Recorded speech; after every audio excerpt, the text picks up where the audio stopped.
The gunman, dressed as a hunter, armed with a shotgun. He's still at large and is described by police as highly dangerous. This morning in the entrance hall of the daily newspaper Libération, he opened fire with ammunition normally used on deer or wild boar. His victim was a 27-year-old freelance photographer arriving for his first day at the office. He was shot in the back and remains in a critical condition. So it was first day with him, first day at Libération, and I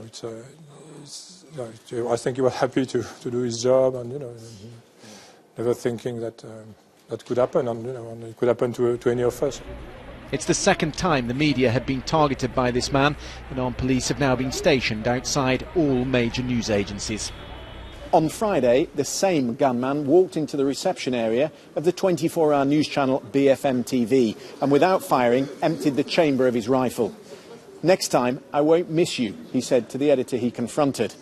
The police say their suspect is not emotional or panicked. On each occasion, he's walked calmly away from the scene. But by mid-morning he'd reappeared, this time in the business district of La Défense. Witnesses said he fired into the air outside the tower of the French bank Société Générale. He then stopped a passing motorist, a woman who was forced to drive him the short distance to the Champs-Élysées, where he got out. He disappeared near the Georges V Hotel. It's suspected he took the metro.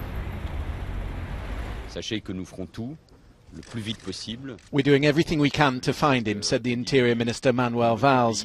There's no room in our country for those who are attacking our fundamental freedoms. And so Paris is on high alert tonight, with armed police circling the Champs-Élysées and the annual Christmas market. The President says all police resources are now focused on identifying this man and stopping him before he can strike again. Christian Fraser, BBC News, Paris.